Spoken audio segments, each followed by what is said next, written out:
This year, we are all looking for the perfect holiday gift, and today, we want to tell you about the Gallery. The Gallery Shop is a curated collection of photographs from around the world. All prints are made from 100% recycled aluminum, giving your wall that gallery finish. Right now, for the holiday season, the Gallery is exclusively offering our listeners 25% of your next purchase using the code FRIDAY. That's 25% off your next purchase at thegallery.com. That's the GALRY using the code FRIDAY. The Gallery. Create your perfect space. Ideals like peace, freedom, and justice, they get packed up, but we can all go home. Well, I'm not going home. I'm gonna get on my boat, and I'm going upriver, and I'm going to kick that son of a bitch bison's ass so hard that the next bison wannabe is gonna feel it. Now, who wants to go home, and who wants to go with me?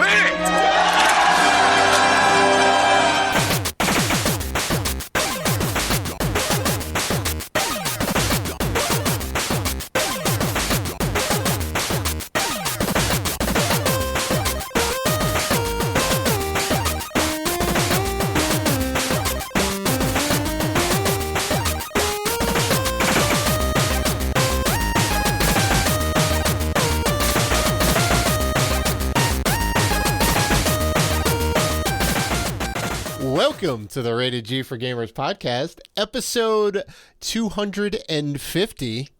Before we start this show, we want to thank all of our wonderful fans who have supported us. And if you want to show support for the Rated G Network, you can find us on Patreon at patreon.com/Rated G for Gamers. You can also find us on YouTube, Twitter, Instagram, and Facebook at Rated G for Gamers. And finally, please rate and review us on iTunes and Spotify. We appreciate all the love. I'm your host, Dave Rotino, and this is my co-host, Dan. Welcome to the end of 2020, Robinson. It's about goddamn time. What's up, man? Is the longest year of our lifetime. The longest year ever. Yeah, 2020, I didn't know if it was ever going to end. No, it just kept dragging on. Oh, so like the summer didn't feel like summer; it just felt like forever. Jeez, yeah, it was crazy. But we're here. We made it. We made it. There's a light at the end of the tunnel. Hopefully. I know. New year. Hopefully next year at some point. It may be towards the end of next year, but hopefully next year we can have a drink at a bar indoors. Yes, we could do an in-person show in the studio. I mean, these things that are so simple. We can go to Barcade and have a drink and play some arcade games. You don't know how much I want to do that, Dan, but it's still a little crazy. So new year, new president, new vaccine, new video games, new everything in 2021. I've never looked forward more to another year. So, how was your Christmas? We just finished Christmas the other day. So how was it? It was different, to say the least. My brother couldn't make it home, so it was just the three of us, me, my mom, and my dad. Ah, the baby! Look at you. Yeah, I know. Being I'm spoiled. a youngin'. Being spoiled. I know. So we didn't really do gifts this year. But we also did do gifts. So I made it a point to get some gifts for everybody because 2020 was so shitty. So I got my mom a new iPad. She's over the moon about it. She has a new Spotify player, basically. She's got a new Words with Friends player, yeah. Okay, gotcha. A new place for her to play Candy Crush. Exactly. Okay. Exactly. So she's kind of getting it. You know, I set it all up for her. I got her email on there and all that. Put all the apps on there. She's super happy about it. I got my dad guitar lessons because he kind of wanted those. So he's got a year's worth of guitar lessons. And my brother, since he couldn't make it up, I wanted to do something special for him. So I was poking around on Cameo, and I saw that they had David Tyree, right? The helmet catch, right? The giant helmet catch in Super Bowl '08. Of course. Everybody that listens to the show should know that catch. It's the greatest catch of all time. Yeah, right. It's the best football play of all time. I mean, it had them that solidified baby. their win. The Giants. We suck now, but it's okay. I know. So I had David Tyree record a special message from my brother, and we did it. We did a Zoom video call, and I said, Mark, you got to check this out. And, you know, he pops it on, he goes, and he's looking, he's like, and he notices right away who it is. I hit play, and he's like, oh, my God. My parents were smiling ear to ear. All right. Nice. So, okay. It's not something I would have normally done. It's not something I would have necessarily thought of doing, but because it's 2020, you know. So hey, maybe next year we could be on Cameo. Oh, my God, right? You get a special message from Rated G? Special message from Rated G. I'd do it. I'm like, yeah, I'll do it too. Listen, I can already tell what the message would be, right? Super Mario World is the greatest game of all time. They're gonna say, "Come on, you guys got to say, no, you suck. Super Mario World is the greatest game of all time." I don't know if I could do that. I don't know if my conscience would let me do that. I'd be telling a lie. Listen, it's just truth telling. It's just truth telling. That's it. That'd be pretty funny. So. With that said, talk about presents and no presents. Sure. I have your gifts. Okay. All right. It's I didn't go. I usually sort of go all out. I know we have a budget, and I usually go over budget. Ham. In past years you've gone ham. There's a theme involved. I mean, it's yes. It's good stuff. It's usually a theme. I usually go a little over budget. I know. But just so you know, like when I do a theme and go, I'm traveling to different places to try to find this thing. Couldn't do that this year. Right. So understood. So this is more of a simpler gift than yesteryears. Okay. Yeah. I mean, I thought it was cool because I think we missed it last year. We did do it the year before that, and all that. But I like doing it. I like coming up with ideas, finding something special. So yours is sitting here. We're gonna have to do an exchange. I gotta do a drive-by one day. Maybe I'll do a drive-by later this week. A good drive-by, not a bad drive-by. Yeah. Be a good drive-by. So less bullets, more presents. Yes. It's again. My gift is something I think you should have and you should start doing. Okay. So I put it that way. So it's I'm curious. It's definitely under budget. It's definitely under budget. Okay. No, it's fine. It's fine. Not elaborate. So maybe hopefully next year we can go back to a regular scheduled program. So we can go back to ham mode. We go back to ham mode. I actually had I funny enough, we were going to go to the Retro Gaming Expo, Long Island Retro Gaming Expo this year. Right. And I had thought about getting your gift from there. Like I could find it there and give it to you there, but that didn't happen. So obviously, yeah. I mean, but for me, I had sort of a somber Christmas. It was just hanging out with the family, had dinner, and we watched Tenet. Right, since we couldn't go, no one's going to the movies. We're not going to the movies. We bought it. So I own it. I own it forever now on Verizon. Okay, so I want to know how the movie is, but first you have to tell me, did you guys do a rib roast for Christmas? No. Okay. No. Because apparently everyone was doing a rib roast this year. Like my mom's like, I'm not doing a turkey. It's too much work.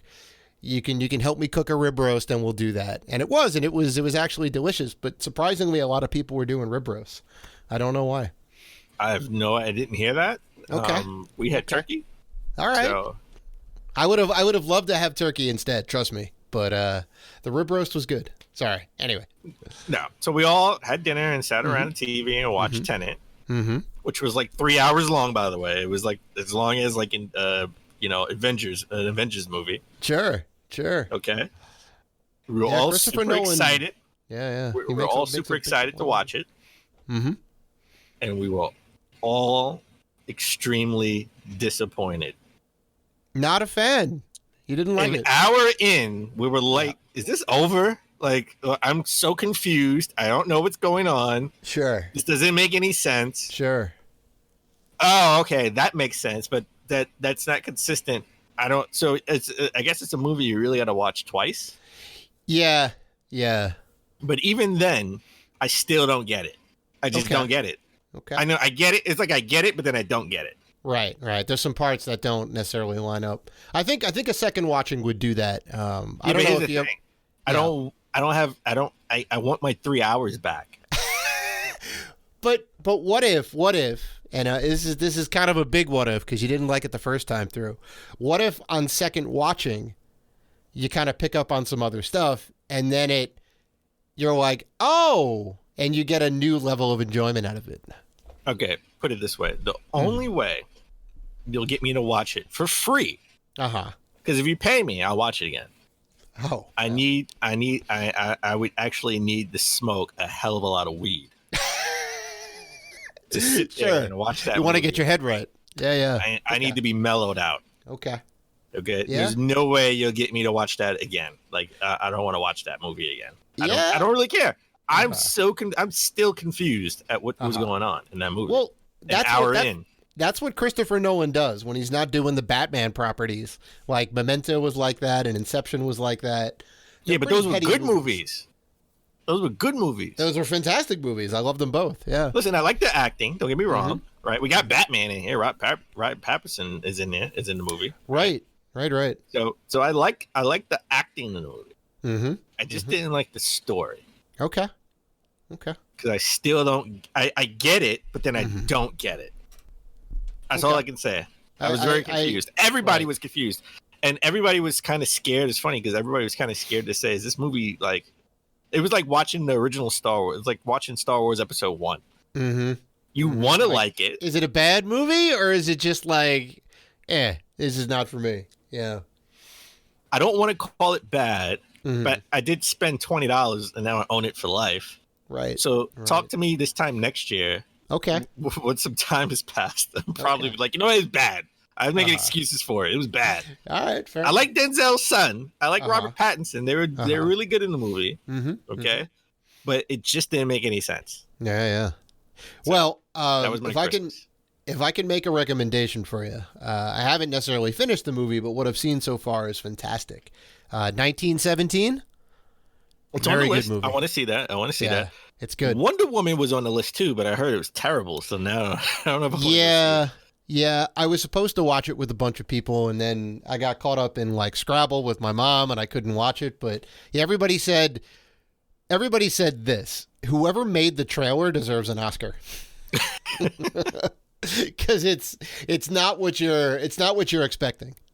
So, well, I get HBO Max for free.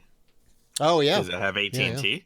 Mm-hmm. So I should have just did that. I would have saved $20. You would have. I would have and waited. You probably would have enjoyed Wonder Woman more because you didn't pay for it. Yeah, and I would have waited for Tenet to be on HBO Max. Right. Eventually, right? It's probably gonna, yeah. Well, okay. As a side note, while we were having dinner, someone said, Dan showed me that in McDonald's had a limited edition burger. And it was like an Oreo Spam burger. Yeah, I saw this. That doesn't make any sense. That doesn't make any sense. And if you look at the picture, it had like white sauce at the top. So I don't know if that's like mayonnaise or is that like the white part of the Oreo. I think it's the cream filling on top. I would hope so, at least, because you've already got the Spam in there. I wouldn't want like mayo. I don't. Well, no, okay, all right. So my father, full disclosure, growing up liked Spam. Right. Sure. And in Hawaii, Spam is like everything. Yeah. Right? Yeah. So, and they have like pineapple upside down Spam cakes in Hawaii. So they do mix the sweet with the with salty. the savory. Yeah. Yeah. And my father loves Spam with cheese and mayonnaise. So you can't have Spam and mayonnaise. Wow. He was a mayo guy. Okay. He was a mayo person, but I can't see having Oreo cookies crumbles because it was like Oreo crumbles. Right. Right.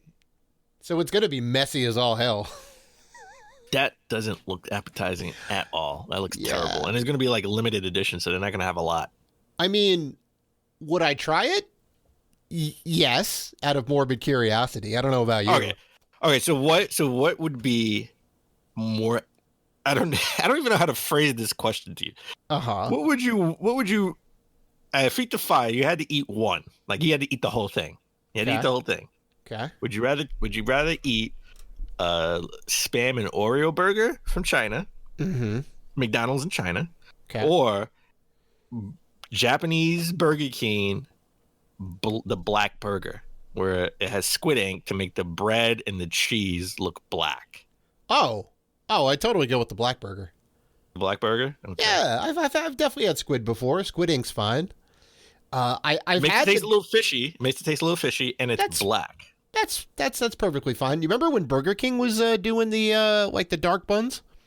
Vaguely. It wasn't squid ink, but they did have black burger buns. And let's just say when you went to the bathroom, it some people were getting freaked out because it would change the color of things.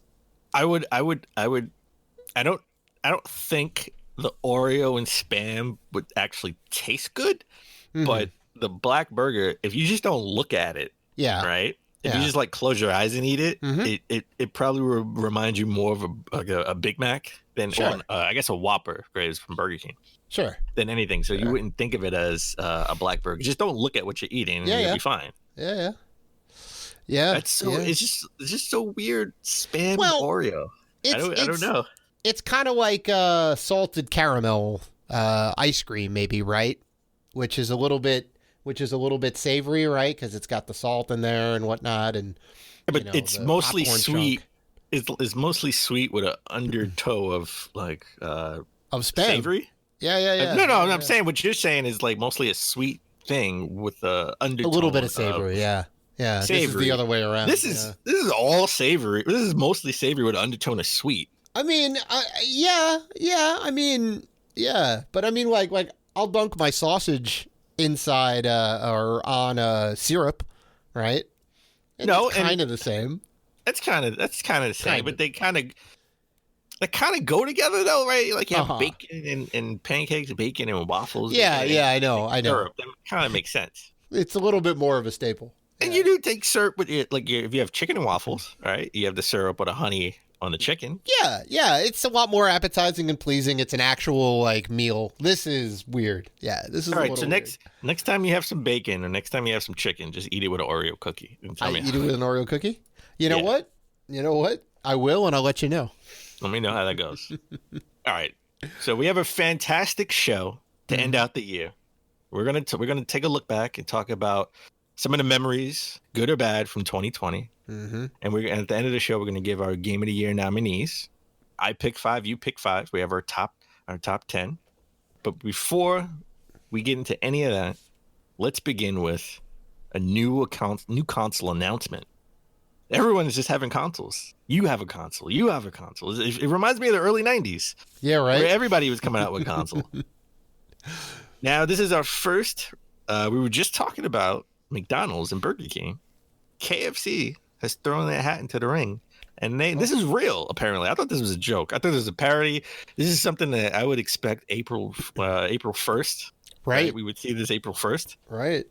Apparently, this is real, and I'm still thinking this is a hoax. To be honest, I don't think this is like totally real. But KFC has a 4K console coming out that will also keep your chicken warm. Yes, it's got a little food heater or reheater type thing in the front, little tray that comes out.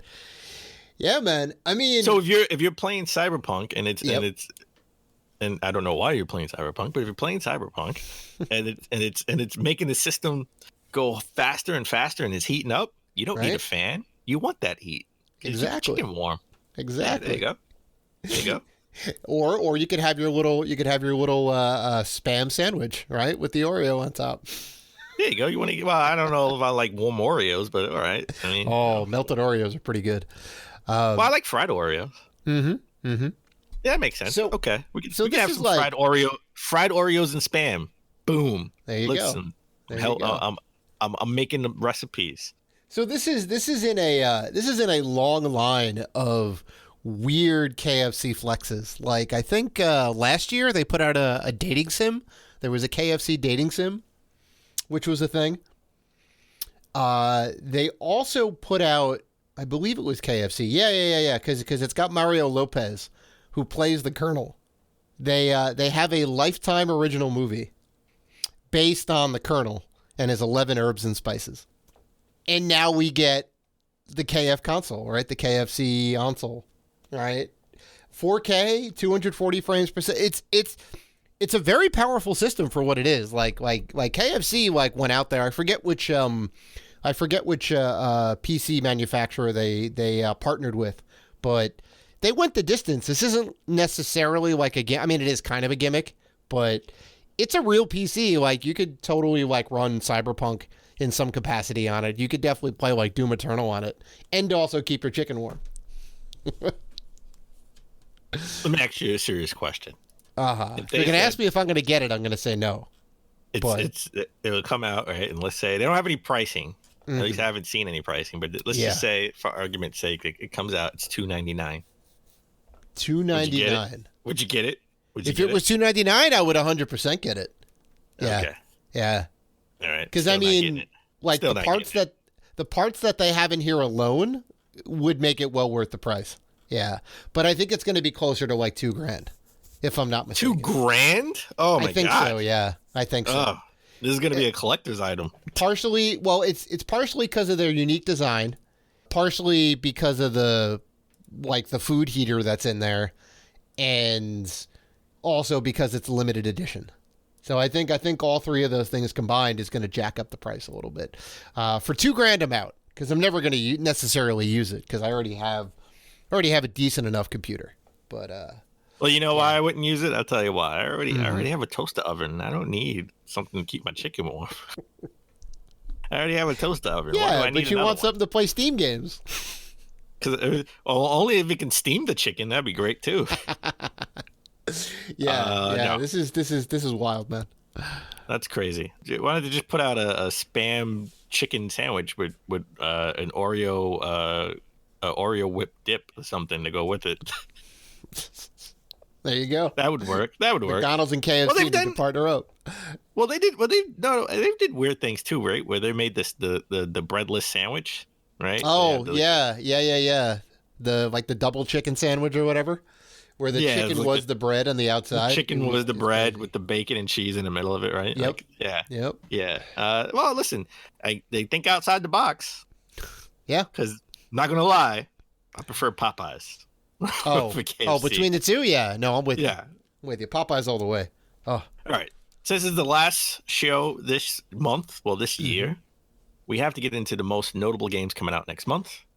We don't have a lot of big titles coming out in January, but we do have some pretty good titles. We're going to start the year off with Scott Pilgrim versus the World, the game, the complete edition, coming out every system, probably even the KFC console.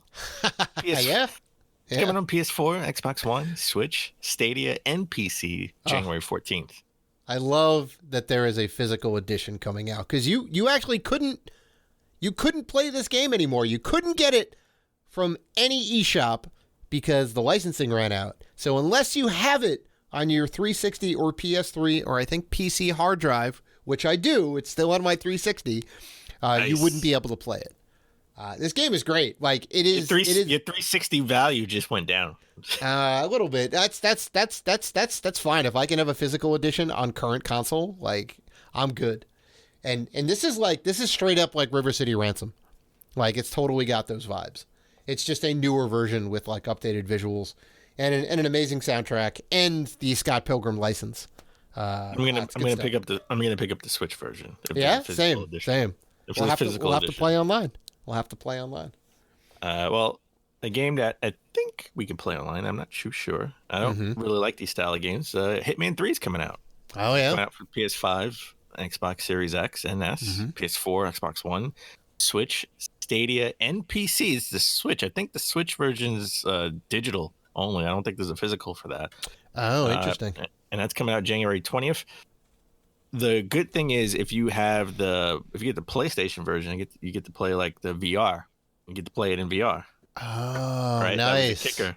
Nice. It's one more reason to get it on PlayStation 4 or 5, I guess. Yeah. Wow, that's crazy. I like the I like the way they're doing it, where they're like, here's one game area, and they just go wide with it, right? You can do all these like different things in there, like that's the game, and it's not, well, here's a small level and here's a small level. It's kind of neat. It's true. It's kind of neat. Coming out the next day, January 21st, we have Ride 4. It looks like it's a next-gen exclusive, right? It's only coming out on PS5 and Xbox Series X. Not big on the Ride games. I do have Ride 3 for the Xbox One. I don't think I ever played them before. Well, they're like motorcycle racing games. Right? So I don't have a lot. I didn't even know they made 4 of them. I know they had 3. No, I'm sorry. I have the second, so I didn't even know there was a third one, let alone a fourth one coming out. Yeah. So coming out January 26th, a game that we're both looking forward to. Definitely gives me Ninja Gaiden vibes, and that is Cyber Shadow, coming out PS5, PS4, Xbox One.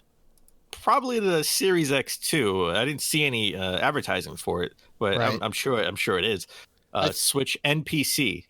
Oh yeah, I think if it plays on the Xbox One, it'll probably play on the Series X and S. Yeah. Yeah. Correct. Yeah, that game is dope. But if you have an Xbox Series X and you can't get Cyber Shadow for whatever reason, maybe the updated version, don't fear, because January 28th, 2 days later, exclusive. As of right now, I don't know. I think this is a timed exclusive. You can get The Medium, that horror video game, right? That's coming out for the Xbox Series X and the PC. So I'm not going to play it. You don't like horror games. Aren't you curious to see how the next gen visuals are on a, I guess, timed exclusive Xbox game, to see how they turn out? Just like I want to watch Tenet for the second time? No. Really? Oh, come on now. I'm definitely curious. I don't know if I'm going to get it. I'm going to wait till the reviews come out, because it did get delayed, I think, right? Yes. Yeah, and well, we know how that works. Games being delayed. I'm gonna chuck that up to the zombie apocalypse going on right now, right? Even though the vaccine is kind of here, but I'm gonna chalk that up to that. So if the reviews are good, I'm gonna get it. Yeah. So Dave, as we always try to start the show, but epically fail. What have you been playing?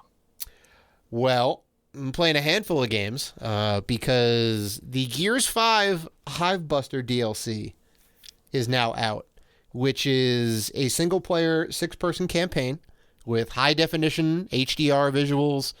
It's beautiful. It is made for next gen, and I just beat the campaign. I just beat the 6. About time. The 6 missions.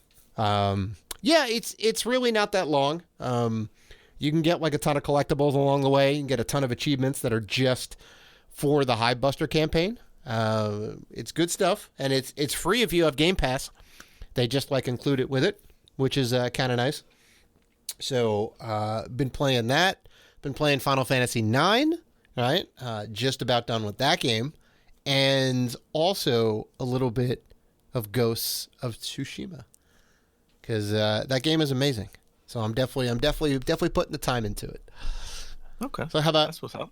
How about you, Dan? Well, I did pick up 2 games that I've been playing, and I beat one. But before I get into the one I beat, I got to say, I'm really digging Immortals Phoenix Rising. I picked it up for the Switch. Yeah, I picked it up for the Switch on a whim. I had a coupon. I had like a 5% coupon off a GameStop. I had to use it or lose it. Right. So I was like, I'll buy something. Let me see what I can get for the Switch. And I was like, oh, you know what? Immortals Phoenix Rising doesn't have a download sticker on it or anything where you got to download most of the game. So I said, let me pick that up. It got pretty good reviews, right? And I got to be honest, it is pretty good. It looks like crap. It looks like, not crap, but it doesn't look great. Right. But it's definitely good gameplay, good story, hack and slash, right? Right. Does it give you Zelda vibes? Because I think that's what a lot of people were saying. I'll be honest. Yeah. I didn't really look at. I just look at the review scores. I haven't actually read anybody's review yet. I just got it the other day. As I was playing it, I did not think of Zelda. Okay. I thought more of Metroid. Oh, interesting. I thought more of Metroid because it's like, oh, you can't really do anything. I can't get to this section because I can't jump high enough, right? I thought of a Metroid, a linear Metroid. Put it that way, a linear Metroid where it's like, no, you have to go here. Go over here. This is where you got to go. And the story brings me to this part.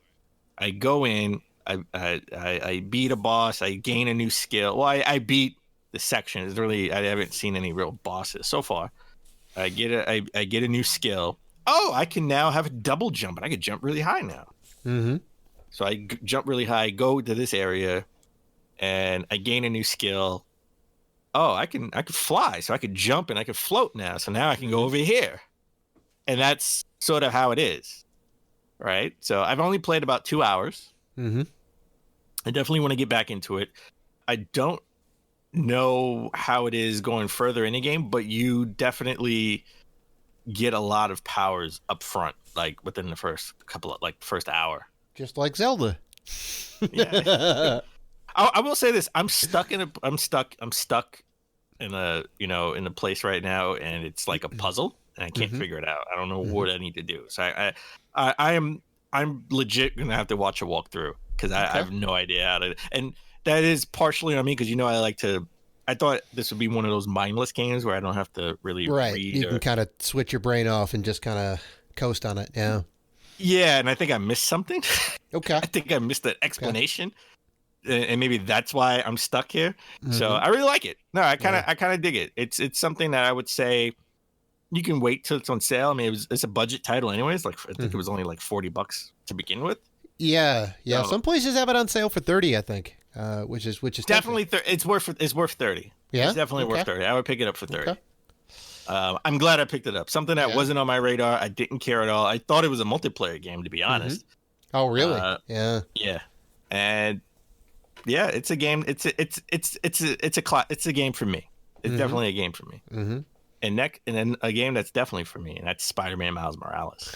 Oh yeah. It finally came. I told you, GameStop delayed it for, I don't know. I bought it Cyber Monday, and it just got here. Wow, Jesus. So I spent Christmas weekend beating it. So I just beat it, and it's fantastic. I got it for the PS4. It's good. All right. I got it for the PS4. It's funny how the PS4 version is sold out everywhere, but the PS5 version you can get anywhere.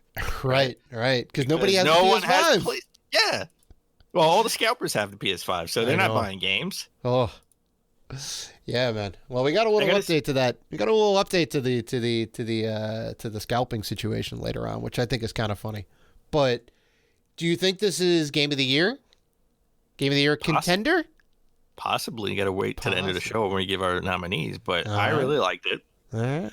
I like the new powers of Miles Morales. I like how they separate sort of, this is Spider-Man's powers. You have similar powers to him, but you have your own too, right? Like, I feel like Zeus. I have I can conduct electricity, and you have those type of powers, and that's pretty cool. And the story was good. Wasn't the greatest story, but it was fun. It was a fun story. Put it that way. I was wondering unlike how they Tenet, unlike Tenet, it made sense. So I would hope so. I mean, it's Spider-Man, but I was wondering how they would separate the powers up, right? Because you're Spider-Man, right? So he swings and he's got the web shooters and all that, but they gave him some new stuff, huh?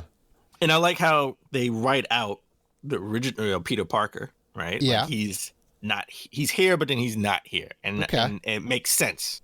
It does. It makes sense. That's a realistic scenario of what would really happen in real life if this was real. So I get it. My only issue, I have two issues. One, they still don't have Third Avenue, so I can't go to my job. Right. It's not a 1-to-1. I don't remember. I mean, I beat the original Marvel Spider-Man. I beat that when he came out in 2018, right, with God of War. Yep. So I beat that 2 years ago. So I don't exactly remember if they had, if it was 1-to-1 with the exception of Third Avenue. No, they definitely cut out a lot. They usually do. They truncate down the city. Because, for every new street and avenue you put in there, you have to populate it with something, right? Otherwise, it's just filler. And I didn't play the new one. I didn't play Miles Morales yet, but in Spider-Man, the original Spider-Man, I guess, that came out 2 years ago, there was always something going on in every part of the city. So it felt like you go all the way over to this thing. There's a challenge, there's a mission, there's a collectible, there's a thing. Every little part had something, and everything felt unique and alive. So no, listen, again, it had the main stuff, right? Like you had Central Park, and you had the East Side, you had the West Side. Mm-hmm. You had Stark Tower. You had the Avengers Tower. You had Avengers Tower. That's right, the Avengers Tower. Yeah. Yeah, they still have it in here.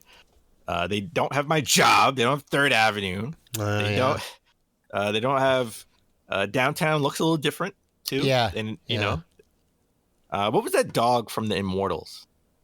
It was that the dog was there instead of not Immortals. The Inhumans. Inhumans. Yeah. Yeah. The dog from Inhumans was there instead of the bull. So I thought that was funny. At Wall Street. Right. You mostly in Harlem. Mm-hmm. That's cool. Well, that's his hometown, right? No, he's from Brooklyn. Oh, is he? But okay. they moved to Harlem. So they just moved to Harlem. So because his mother's running for office. So they moved to Harlem. It's cool, believable story. It was snowing, so it was sort of apropos. I feel like I'm really in New York right now, right? Because we just had a snowstorm like a week ago, and it was snow on the ground. Listen, I liked it.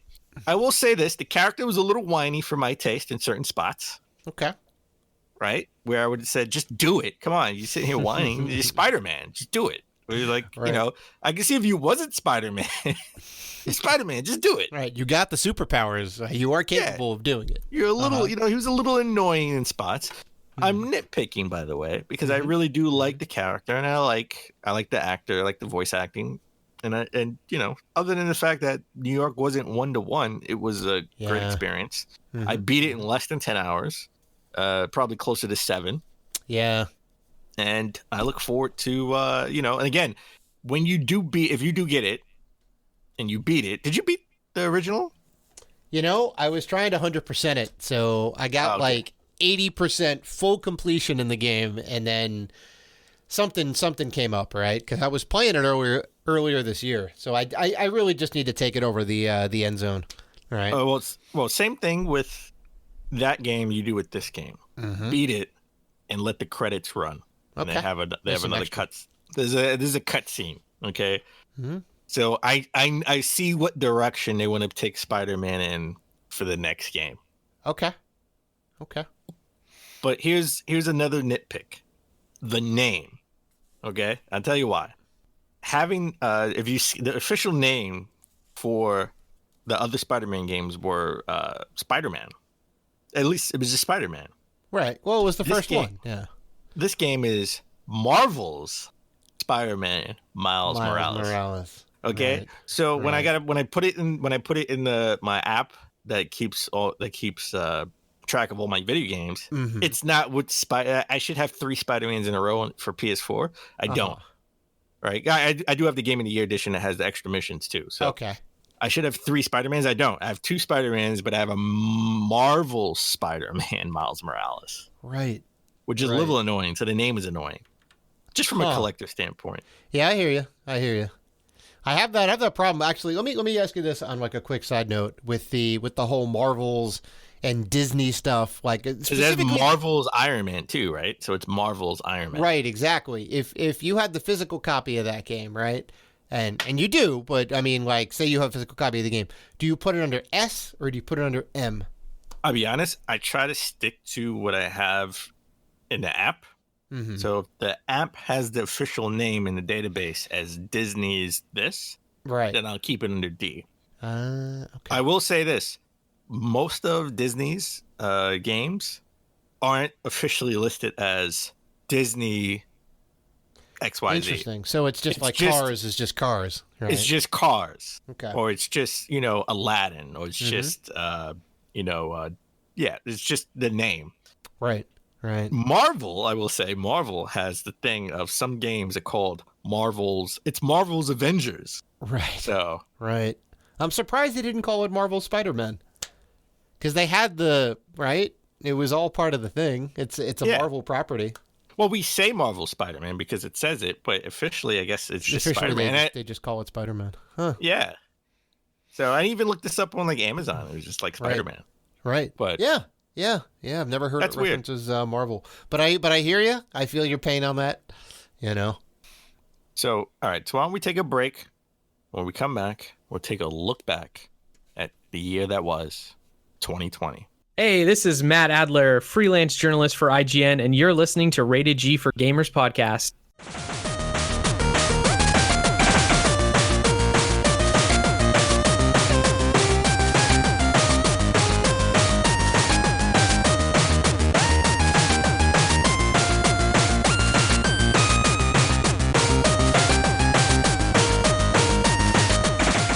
And we're back.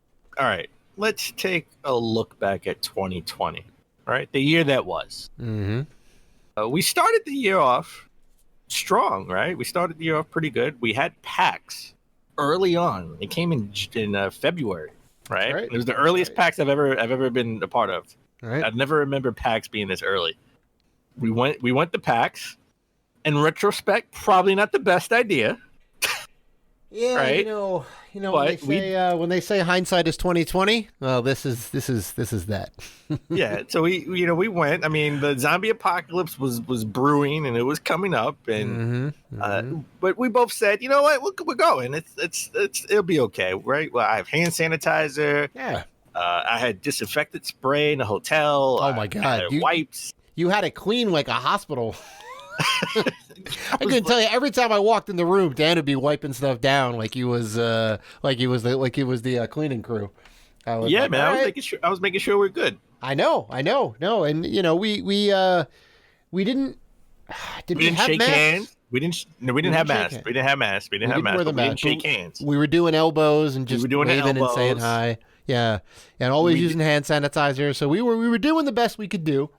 And we had a good PAX, I think. We had a great PAX. I just think that it was probably a bad idea. Right. Would we do it again? No, probably not. But we did, and we saw a lot of cool stuff. It was a great PAX, by the way. Like, I mean, just overall, it was great. And it wasn't like we were alone. We met Matt, right? Yep. Our friend Matt from LA. Well, San Diego. I think he's in San Diego. Right. Sorry, Matt, if I keep confused. You're in California. There we go. All right. He's West Coast guy. The West Coast guy. Yeah. And we had a friend. We had a friend who's a colleague, right? He was with me, Chris. So we were rolling deep. Yeah. And we had a lot of appointments. The most appointments we ever had at a PAX. I know. We saw a lot of indie games. I know. And it was pretty awesome. Yeah. Like we bumped into a ton of people. We met 1/4 of the What's Gaming or the what 1/3 gaming crew. 1/3. 1/4. They got somebody new. Oh, I don't think she's a partner. I think they just hired her as like an employee. Oh, well, I kind of think of her as the crew because it's like the 4 girls, but yeah, I mean, I guess they're like the 3 or the head of the company, sure. Yeah, it's just like kind of funny, right? It was 4 guys. Right. Colin left. Yeah. And they have other personalities, but like it's really the main 3 guys. They're like, the owners. But, right. Well, Brittany Bombshell. That's right. Who we met. Bombshell. We met Brittany. She was awesome. Sony, the famous thing was Sony pulled out of PAX last minute. Oh yeah. And I was like, come on now, Sony. Capcom did it too, I think. I don't think Capcom was there. They didn't have a presence. Oh yeah, that's right. Yeah. You're a lot of the Japanese studios said no. Yeah, and Square had they weren't fully staffed. Just Remember the that? American and I think maybe European. Maybe nobody from Japan was gonna go because they're like, look, it's too dangerous. We're not gonna go. And me, the whole entire time, I'm like, come on, what are you guys doing? It's not that big of a deal. Like I legit said that, and I know I've now looking back on it, yeah, it doesn't age very well. But I said it. I said Sony. I said, come on, and you could tell physically, emotionally, and mentally that their presence wasn't there because there was a big hole in the middle of the show floor. Because Sony has the biggest space. They're always right in front. They got a huge booth with a ton of different setups, and they just weren't there. There was nothing to like fill it up. Well, Which it was good for us. It was good for everyone as far as walking and maneuvering. Yeah, right? there was so much room. There was so much room in the at the top of the game at the show floor, right? So I want to say this. This was one of the best packs, minus Sony not being there and concerns of, because I got a big bottle of hand sanitizer. We kept wiping our hands like every minute. Oh yeah. Right. Other than that, I think this was like games wise, it's top 3 packs I've been to. There was some good stuff. It was a great experience. There was some good stuff. It was cold as you know what. Not going to get the rated. Not going to get their R rating. Not going to say it. Cold as F. Cold as F. It was cold as ice. It was cold really cold. AF is what they say. It was cold. And I felt sorry for you. The last day you dressed up in your costume. Kudos on that. But you toughed it out because you were cold. I costume revisited. Wasn't warm at all. No, I revisited the Halloween costume. So I was the prisoner from Dead Cells, which he has some exposed body parts, right? He's wearing sandals for one. He's got a short sleeve shirt on, I guess, or like a tunic type thing, and like, jodhpur pants and some wraps around him and the mask, and that's about it. So it's, it's not like I'm dressed up in Viking furs and going as like the guy from Assassin's Creed Valhalla. Yeah, I would pay to see that. That would be awesome if you want. Maybe I'll do it next year. We'll see. 2021, new year. Just new keep year, the new beard, costume. Keep the beard growing. I know, right? There you go. That'd be awesome. You just have to shave. You need like a mohawk, like a comb over mohawk. I could do that. I could do that. But just to revisit our games of PAX, right? Our favorite games. So Matt thought Ghost Runner was like his best game at PAX, or his favorite game, which we found like by accident. Yes, because we had appointments right next door, and you're looking over like, what is this game? And we made mental note, and then we went back to play it, and it was amazing. Yeah, it was a good game. It was a great game. Yeah, it was a great game. It's out now. I mean, you can play it on the Switch. I think you can play it everywhere except for Stadia right now, and that Stadia is a place where you should be able to play it. Sadly, no physical. No physical yet, Sadly, but Limited Run's going to come out with a physical at some point. I know. That's kind of what I'm holding out for, because I was pretty hype about it. And you're right about the Stadia thing.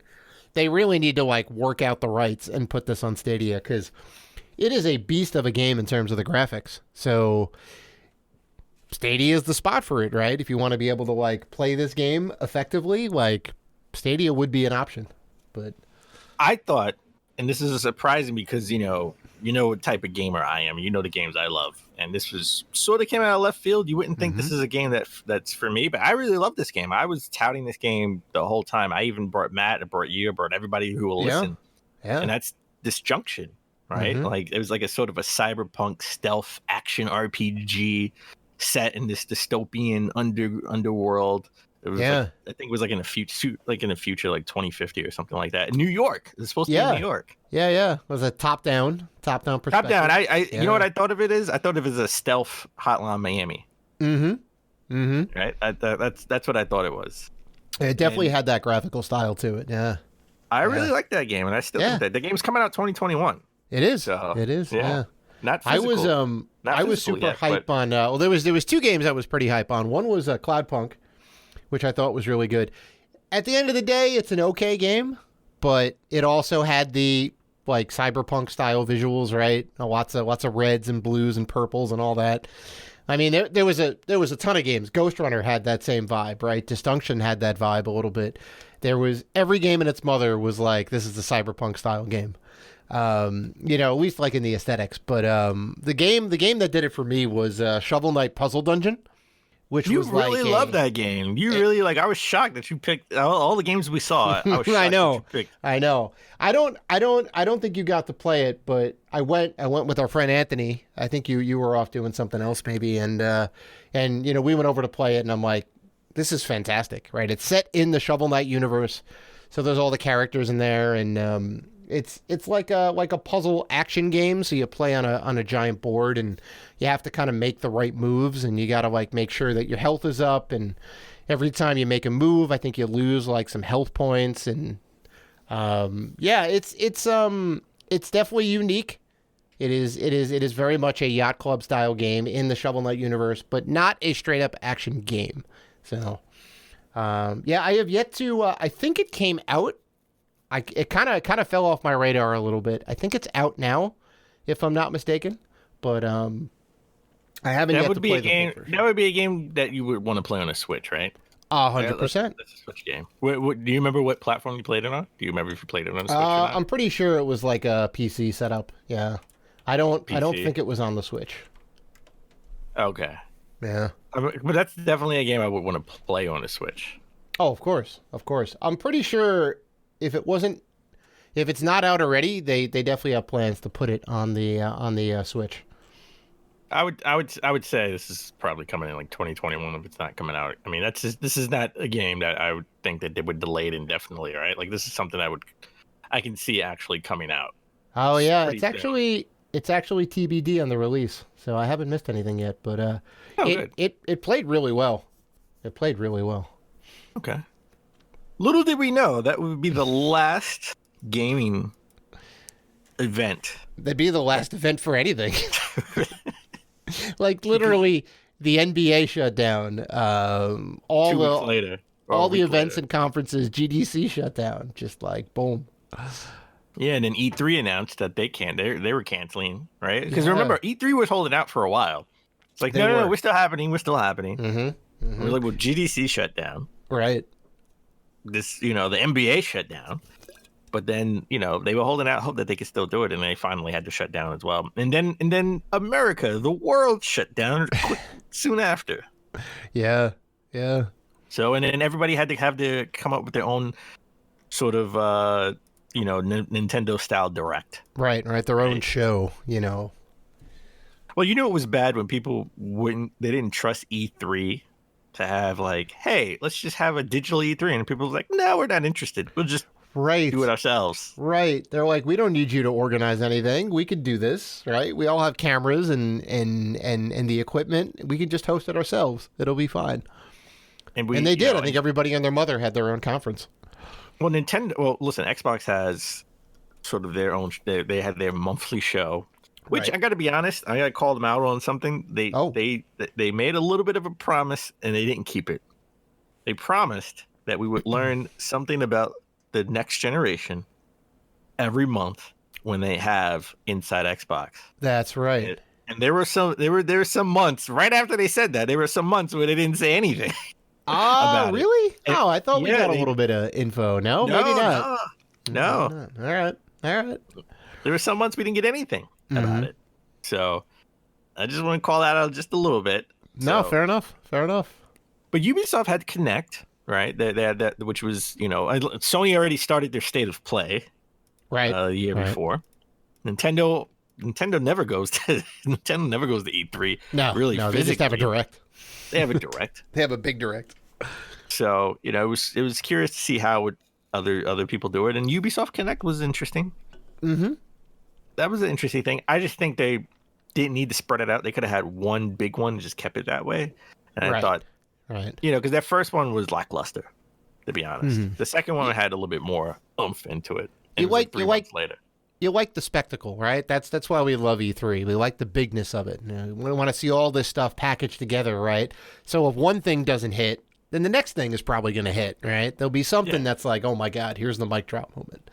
And it's all together on a big stage. And we just didn't get that this time. I think a lot of it was pretty muted. So like IGN sort of made up for that with like their Summer Games Fest, and Jeff Keighley had sort of a Summer Games Fest type of thing as well. Yeah. Right. And I thought those were cool, but they were kind of spread out so much that the excitement the excitement just wasn't there. we got almost like one a week. Yeah. It was ridiculous. Like the whole summer was like, here's another conference. Yeah. And then Ubisoft Connect. I mean, listen, the major ones, when they hit, right? Mm-hmm. Xbox went first, and that one sort of hit. And that was sort of an indie style one, though. but we still enjoyed it. PlayStation came. We got to see the console. We got to see Finally. the games. I think that was, to me, out of all the things that they had, that was like the E3 style excitement, right? Because it was like, wow, we got this game. We see the controller. We see the console. Well, they held digital so much edition. back. They held so know. much back from us, the audience. So I get you. Like you this was all new, and the console looked good. They created anticipation. Mm-hmm. Like it was a groundswell of anticipation. I think to me that was the better way to do it. Yeah. When we actually got to see it, because we've been clamoring for it, they delivered. And Xbox had one, and I thought it was good, but we already knew some things already, so I don't think I was clamoring for it as much, because we knew what the box looked like. Mm-hmm. We knew we were getting Halo, right? Well, or so we thought. And we'll get into that. We'll get into that later, but I also find it kind of curious that we didn't get any price drops, and I'm going to chalk that up to 2020 being 2020, right? Yeah. I think if we had a regular E3, we would have got the price at E3. Right, because you would have had the big spectacle, and then they both would have dropped the price, And as we know now, $499 for the high-end console, and $399 and $299 for the PlayStation and Xbox, respectively, right? But we didn't find that out till like a little later on in the year. I'm not mad at that, to be honest. I thought that was a good talking point. Yeah. I mean, it kept people, or it kept the consoles in the limelight for a long while. Everyone was kind of people were pissed off, but come on, you knew you're gonna have to put a minimum $400 aside. Oh yeah, right? Minimum. Oh yeah. So it's not like, oh my God, I don't know how much I need to save. You need at least $400. Well, people are thinking like $550, $650, possibly $700. I know, but it's not like hey, it's 300 or 1,000. Like, we knew it wasn't going to be super low, and we knew it was going to be super high. Mm-hmm. I think the general consensus was between $400 to $600. Right. Yeah. So you always gonna, you want to have at least, you want to go high and have at least $600 ready to go. So, yeah. All right, we had a surprising. This was like, I think we both were kind of surprised when we heard about this. Reggie Fils-Aimé joined the board of directors at GameStop in April. Yeah, they Godfather 3'd him. He thought he was out, but they pulled him back in. They pulled him back in. They actually. See, when you're the board of directors, you sort of oversee and just come up with different plans. You don't actually do any you don't do the day-to-day stuff. You're not the president. You're not executing. The vice president. Yeah, you're not executing. You're sort of thinking of ideas to roll with, right? And you're putting other people in place to come up with ideas and execute said ideas. Right. So being on the board is just a think tank. Put it that way. You're not being on a board means you're the owner, so to think of it like the owner of the team, right? You're not the coach, you're not the GM, you're not Michael Jordan, you're not playing, right? So you're sort of the think tank. Hey, this is what I think we should do. Right. And I'm gonna put the people in place to make that happen. Come up, find a way to make that happen. Mm-hmm. So he's back. But we don't really hear from him as much. No. But I will say this. He did do a podcast the other day. Or maybe he did it before and it just came out the other day. I just heard it the other day. And he said that a couple of years ago, Kanye West wanted to work with Nintendo. This is while he was still at Nintendo. Right. And he had to come up with a polite way to say, no. You don't want to work with us. You don't want to work with us. We're too much of a perfectionist. We don't.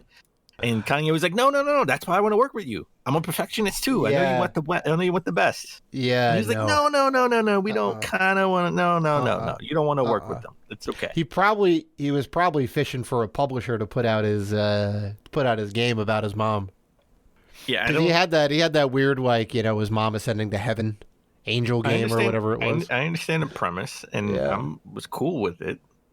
Did that game come out? It was what it was, but I can only assume that. I don't even remember that coming out. I remember us talking about it like 2 or 3 years ago. I honestly don't know if it did either. I remember seeing the trailer and it was like, okay, theming aside, I didn't know how much of a game was there, but he was all about it. So I'm not sure. We'll have to look it up and see if that came out. But the biggest news for us at Rated G, we started a new podcast. That's right. Saturday Morning Retro. We were kind of kicking around some ideas and, thinking about new stuff to do for like Rated G and the network and all that. And we came up with a brilliant idea of how do we come up with a show that's about video games? Because that's our bread and butter, but that's different than the original Rated G show. And we essentially like decided on, well, we could do like a retro theme show and play all of the games that are behind you and the games that are down the hall from me and the games that just sit there that we don't necessarily play. We'll make it a point to play those games and then talk about them on the show. Well, we have a big backlog, right? Because we're both collectors. We're both in the thousands, right? Yeah, that's right. And that's right. It just gives us an excuse to dive in and pick something off the shelf and play and talk about it extensively. And that format doesn't really fit this show, right? We're more getting into current events and getting our opinions on that, right? So it was scary and exciting, right? Because we're coming up with a new concept nobody knows about, right? Yeah, we got to put it out, and we're already up to episode 8. I know. It's crazy. It's crazy. We had Matt on as a guest. We already had a guest in the show already, which was kind of cool. So, and we got some new things in the works in 2021. So hopefully people will enjoy that. I'm looking forward to next episode of Saturday Morning Retro because we did move our pickups because that just made sense to do our pickups on that show. Yep. And we could give that more shine and more love. And I definitely have some big pickups I want to talk about. So I can't wait to talk about it. Some may say heavy hitters. Oh, but you're gonna have to listen to the show to figure out what we got. Speaking of heavy hitters, we finally got to see a new Batman game. It's been teased. It's been teased. We got to see the new Batman game that doesn't have Batman in it. Not the Court of Owls that was kind of bandied about on Twitter, and it doesn't have Batman in it, but it doesn't have Batman in it. It does have Nightwing and Batgirl and Robin and somebody else. There's like four people in there, right? Well, it's called Batman Night. Night, right? He plays Robin. He plays Nightwing, Batgirl, and the Red Hood. That's it, Red Hood. Yeah. We haven't really heard much about this game since it was announced. I think we saw it around E3. I forget which conference we saw it at. But... No, it came out. It came out in August. It was like this was the end of that. Yeah. Yeah. It was like a DC fan thing that it came out, and then we got to see. And then we got to see Suicide Squad. We got to see Suicide Squad. A new it's Suicide Kill the Justice League. Suicide Squad Kill the right. So you're playing as the villains. Yeah, well, Rocksteady. We finally got to see what Rocksteady was working on because we thought it was a Justice League game, but we were slightly mistaken. Justice League is in the title. Right. They're playing as the villains, and Superman is been taken over by Brainiac. He's out of control. He's out of control. That makes so much sense, right? Because it's like, how do we play as Superman? He's so powerful. How can you have any adversity like Batman, right? Like, you should be able to win everything because you're Superman. Yeah. So this kind of makes sense. They just said, screw it. You know what? He's too powerful. So we're going to make him the bad guy. I'm excited for both these. Tentative 2021 release, maybe even 2022. We haven't heard anything else, so I'm going to say these are 2022 games. And these are going to be completely next gen, if you ask me. Probably. Oh, yeah. AAA titles across the board, next gen, PS5, Xbox Series X, and PC most likely. Yeah. So it's awesome. WB Montreal is developing Batman Knights, right? They did Batman Origins, which was highly underrated. Sure. Highly underrated. Microsoft doing some big moves this year, right? Like, doesn't matter pandemic or not. The day before pre-orders for Xbox Series X went live, Microsoft announced that they're buying Bethesda. Well, they're buying ZeniMax Media, which is Bethesda's parent company, right? So Doom, Wolfenstein, all the Bethesda games, Fallout, are all going to be Microsoft games, first party right. Microsoft That's games. right. We already got Skyrim's up in the Game Pass, so the deal is starting. All right, It's coming. Well, the benefits of that deal are starting, I should say. Yeah, that's coming. So that was a huge acquisition, a big coup for Microsoft. Yeah, I would like to. I want to know how Sony's gonna sort of counter. I want to say counter, but what move? What's the next move on them? Because they did say there was a report that Sony's doubling down on single player games. Right, they're doubling down. That's their bread and butter. Single player games in VR. Well, I think both of those things have worked out really well for them. All right. Yeah. On the single player front, the aforementioned Spider-Man and Ghost of Tsushima, right? Last of Us Part 2, and the fourth game? Forget what the fourth one was. There was like 4 big games that like the kind of their 10 poles. And they were all single player experiences at their heart, and they were all fantastic games, right? They were all 9s and 10s across the board. They were great experiences. And, the VR stuff worked out well.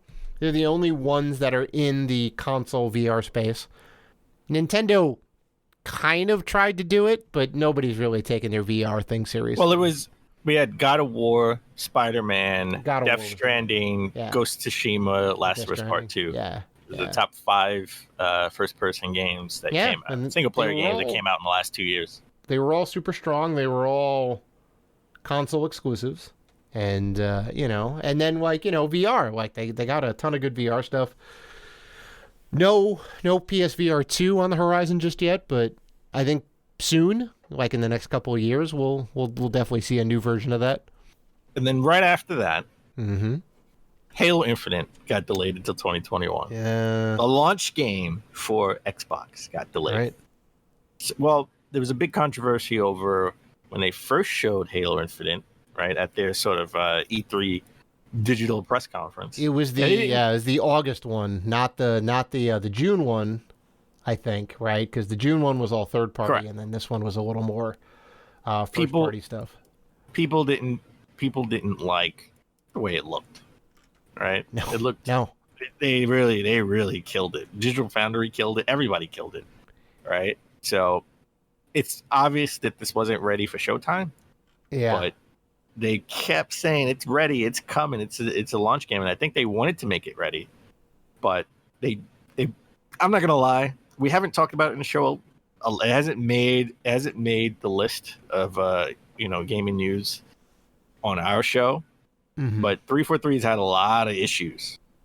There's been we talk about crunch, right? There's people, devs at 343 talking about it's a disaster work environment. People doing overtime, no direction, right? No leadership. I heard some of those rumors, and people saying a lot of the issues are outsourcing, right? Yep. They have a lot of outsourcing instead of doing it internally, where you can sort of work out some of the bugs and everybody can be on the same page as you're making the game, you can make it everybody's in sync. So, like, even if you get good talent, you still have to make sure everyone's on the same page. And as we know with 2020 and everyone working remote, that's a little bit more difficult to do because you're not in the same physical space, right? For the aforementioned virus reasons and all that. So it definitely does make it a bit more difficult, and not to mention that a lot of key people left the project, right? That's true. And that kind of you need good direction, you need good art directors, you need good executive producers and all that. You need a lot of key people that have the vision, and then they kind of bring that down to everybody else, and it was like, look, this is what we're doing, this is how we're going to do it, and I got this idea for this, and this is how it's going to play out, and those kind of big picture ideas really are what make or break the game. And you're right, when we saw it didn't look great. It didn't look great. So they're going back to the well. Hopefully, they've officially said it's coming out in the fall of 2021. Right. We got a fall 2021, which I think is good. I think it's going to be a great game. Don't get me wrong. I think this is just a small little hiccup, and I think it's going to be better. The year wait is going to be better for the game. Okay. And then finally, we got it. It's here, but then we don't really got it. Mm-hmm. Next gen is here. Next gen is now current gen. Yes, PS5 and Xbox Series X are here. They were released, and nobody really got it because scalpers scooped them all up, and they're selling PS5s and Xbox Series X's for triple, quadruple the price. Right? Yeah. And that is the biggest, to me, that's the biggest story and the biggest disappointment of 2020, gaming-wise. Mm-hmm. Gaming-wise, obviously. Not world-wise, but Right. gaming-wise. Right. And a little, a little kind of, I think it's like super funny, but people have struck back, right? The fans have struck back against the scalpers to where they're like, right? Because like you go on eBay and you go on all these apps and you can find the consoles if you're willing to pay $1,000, $800 for the system and all that. It's at least 150 to 200% over what the value of it is. But people have been punking the scalpers, right? Setting up fake meetings, right? Pitting scalper against scalper, right? I've seen some reports of people being like, yeah, I want it, and then hitting somebody else up and saying, yeah, I want it, and then having those two scalpers meet, and they have the two consoles, and they're like, what? Why do you have a PS5? I have a PS5. Where's the guy that we're trying to sell it to? And there's nobody there. Well, this is, again, I mean, it's going to, the government right now, like in the UK, in Parliament, they're trying to pass laws against, using bots and scalping stuff. We talked about that last week, I think. Yeah. Trying to kind of crack down on it. And I think the onus is on the retailer, right? Because the retailer is looking, hey, we sold a bunch of games. We sold a bunch of systems. Sure. Why do we care? And Sure. I'll tell you why you care. Because you have a lot of inventory of PS5 games that no one can play. Right. Right. And Right. I just said that PS4 Miles Morales sold out.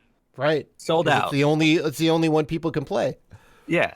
So I wanted to buy the PS5 version. I can still buy the PS5 version. It's readily available everywhere. Mm-hmm.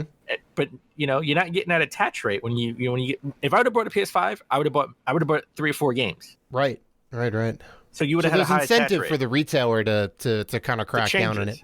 changes. Yeah. So And like I said, definitely Best Buy right now is doing an okay job now, not when this first started. Right. Right. So when you go to Best Buy, you click add to cart, it puts you in the queue. Mm-hmm. So you have to wait in line to add it to the cart. Right. So, and then you can add it to the cart and stuff like that, and then it's mostly pickup in store. Right. And Right. right now, if you want an Xbox Series X, last time I checked, Best Buy Jersey City had it, and I could have bought it if I was willing to drive to Jersey drive City out to and Jersey City. and pick it It's up. not that far. I mean, or you just need to have a car, or Yeah. take the mass transit. Yeah, but You get not out doing there that. faster. Not doing that. So I'm assuming if I was to go back to Best Buy right now, it wouldn't be there. No, It's it's probably probably sold sold out by now. Yeah. But I had it in my queue. I had it. I could have picked it up. Mm-hmm. So, but next gen is here. Next gen is current gen. Mm-hmm. You have a Series X. I have a Series X, and I love it. You love it. But Okay. it's a very different experience, I think, from every other console generation. And I mean, the manufacturers, Sony and Microsoft, were kind of saying it without actually saying it, but they were saying this is going to be the generation of performance over visuals. And that holds true, at least at the start of the generation, right? The big advantage of a Series X and a PS5 to some degree is the visual bump in quality to now previous generation games like Gears 5 and Miles Morales, right? It's the same game on the PS4 and the PS5. The PS5 is better. Gears 5 on the PS5 has, HDR visuals, right? They really did a lot to the graphics and like the resolution. They upped the shadow quality, and that's with a lot of the games. FIFA 21 has a next gen patch, right?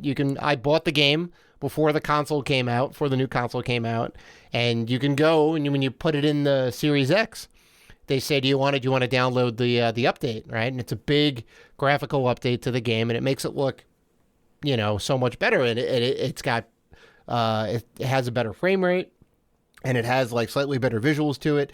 But these are all games that weren't specifically designed for the now current gen, right? They're not necessarily PS5 games. They're not necessarily Series S or X games. They are optimized for the Series S and X. So everyone's dipping into their backlog in this case and playing the games, right? And getting the visual bump and the frame rate bump out of these games. And that's like really where it's at right now. We'll see what happens in a year to 2 years.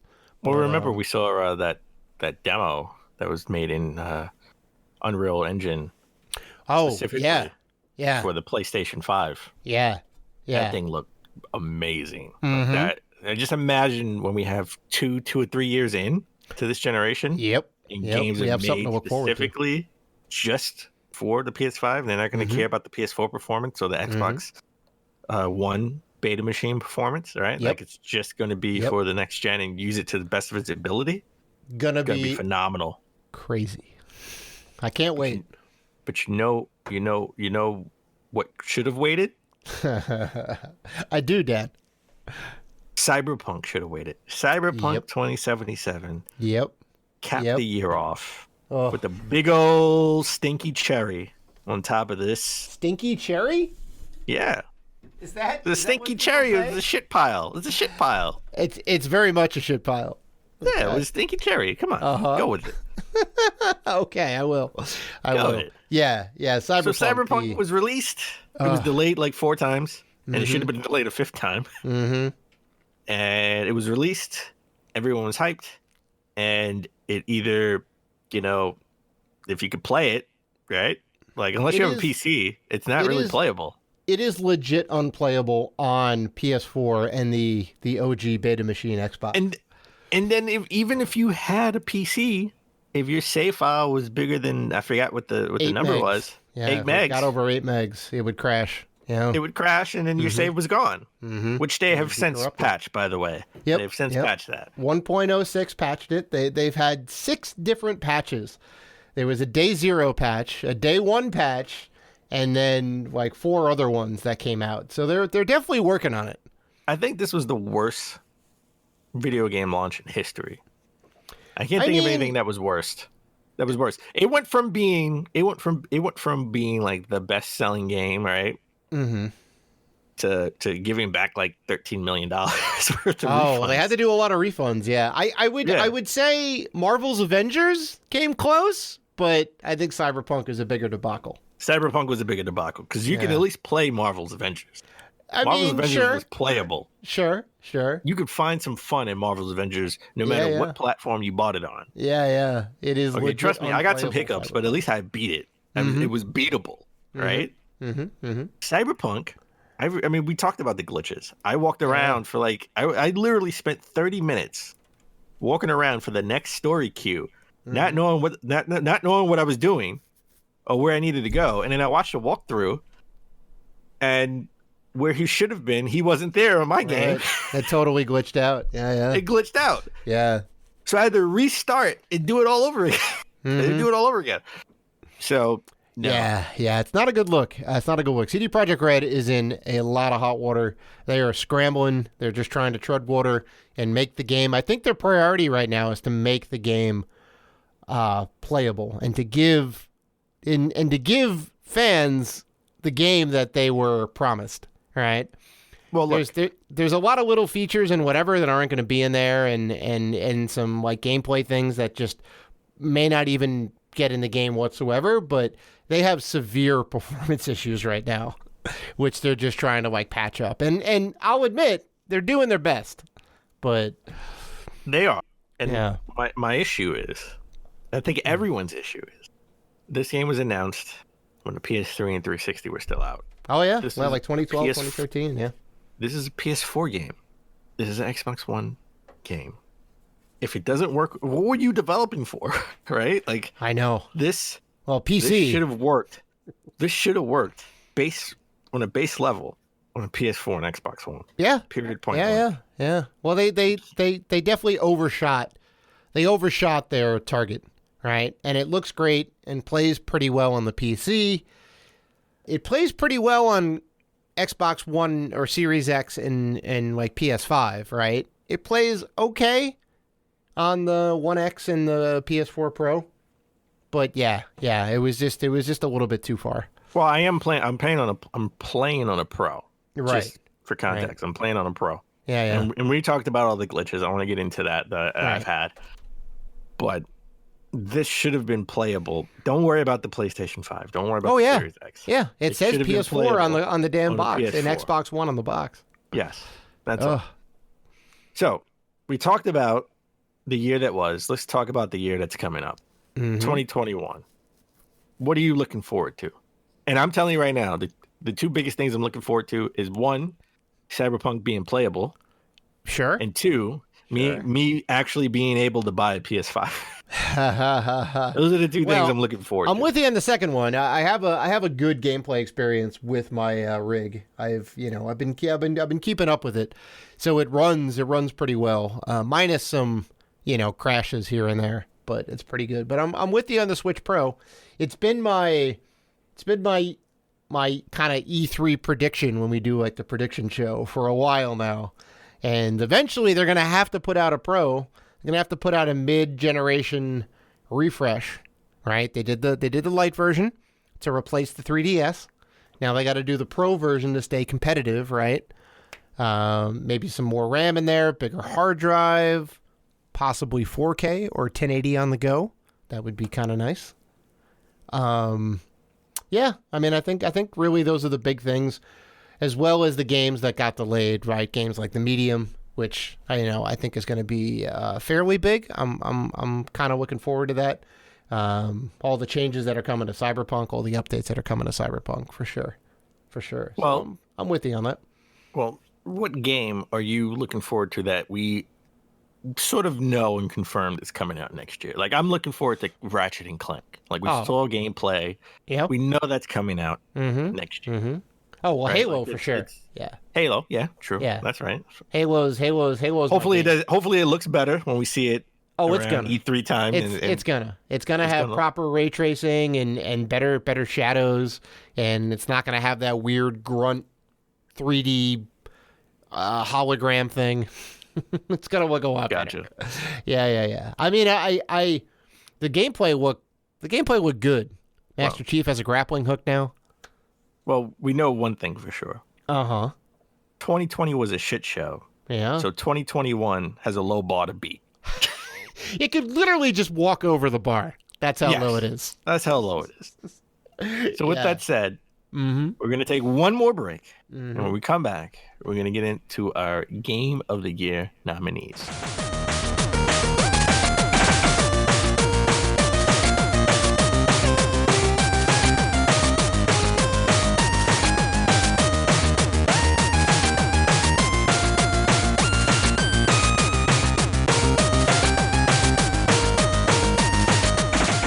And we're back again.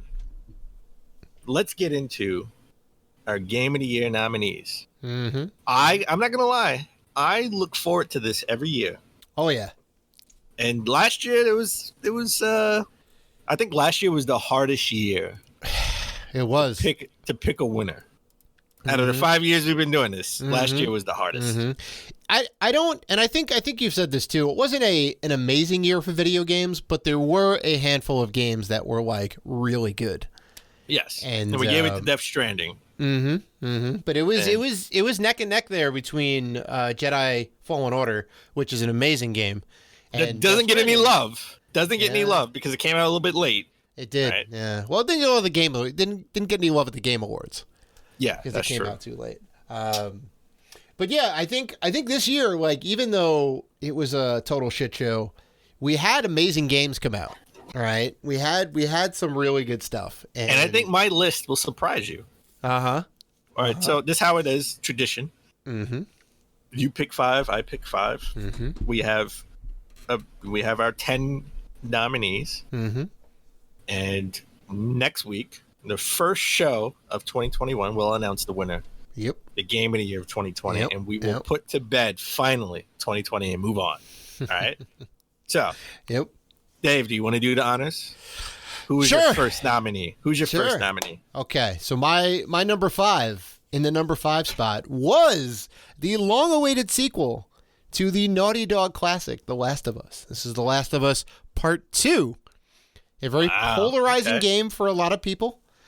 Okay. The internet is a cesspool, as we all know, and with The Last of Us 2, they confirmed it. It's still a cesspool. A lot of people had some strong opinions about the narrative of this game, and they had some choice words for the developer, which I 100% don't necessarily agree with, both in their opinion and also their methodology of expressing their opinion. I will say that. I did have some issues with the story, like in particular the last part of the story. I was a little bit, and I know you had some issues with the story. You thought it was a little long. They could have chewed a little bit of the fat, but even with all that, they put together a great story, right? They upped the gameplay from 2013. They gave you all this new stuff to do, new weapons. You could crouch and move around. The way they did the story, I thought was real interesting. They kind of put an interesting twist on how they were doing the narrative. So I put that as number 5. Yeah. Well, your first nominee. Yeah, the first nominee, yeah. In the number. They're not really too particular order, but Right. I will say this though. I love The Last of Us Part 2. Mm-hmm. Don't get me wrong. I love that game. I really do. You do overall play as 3 different people. When you finish the game, you've played as 3 different people. And I get why they did that. Mm-hmm. So you can get the different perspectives. Mm-hmm. I think this game is a victim of spoilers, right? Because it was leaked. The big surprise, not That the too. ending, but the big surprise was leaked. Yeah, the twist. And people sort of got their heart broken. And I think people didn't want to see that part, at least yet, right? Like what that big twist, which we won't spoil, that's something that people probably would have or could have lived with in The Last of Us Part 3, if there is one, right? On the next game. Yeah. Not Part 2, right? Like it's hard to say without spoiling. Like I know. They just got used to Part 1. I'll put it that way. I guess the best way I can say it. Yeah. So the mechanics, again, this is not a shooter per se, but you do a lot of shooting, just like in Uncharted. Right. I guarantee you, if there's another game, and there will be, trust me, there will be another game. Right. Naughty Dog loves doing trilogies, right? They're gonna sort of tweak those the shooting mechanics. Mm-hmm.